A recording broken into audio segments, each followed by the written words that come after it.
So let's look at Muddy Waters, a great iconic musician who came up from Coahoma County, Mississippi to Chicago, as millions of African Americans did.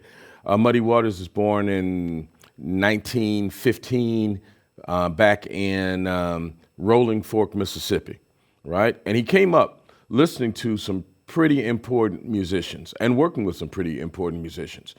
He talks about his influences as being primarily three artists. One is the great Eddie Sunhouse, one is Robert Johnson, and the other, of course, is Muddy Waters himself. So Muddy Waters, imagine in some juke joint listening to Sunhouse play. You know, what was he hearing? He was hearing Sunhouse probably on an acoustic guitar, wood body guitar, probably a cheap Stella, way before he even started getting into nationals. And you were hearing songs like Jinx Blues.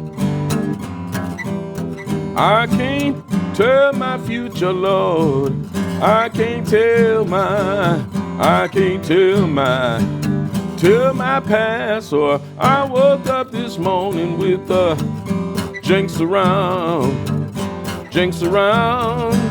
round my bed. I woke up this morning with the jinx around my bed. You know I thought about you, baby, like to kill me dead. Now, in no recording that I know of does Muddy actually play that whole line or that whole figure, but you will hear elements in the song that we're going to do about Muddy where you have this idea of moving, right? You can hear those elements in the music of a guy by the name of Booker T. Washington White. He has a song called Fixin' to Die.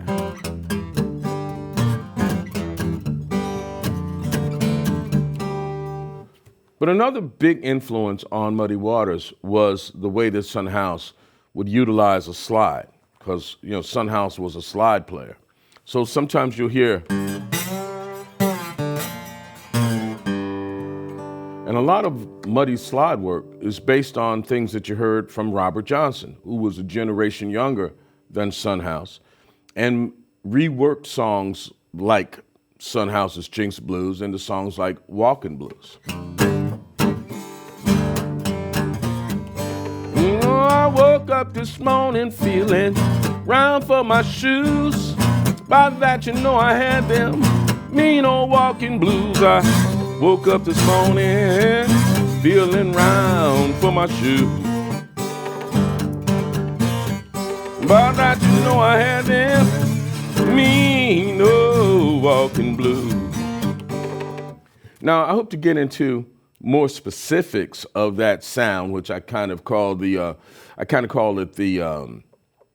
Stovall plantation sound, because all of those guys were working around a very important location called the Stovall Plantation.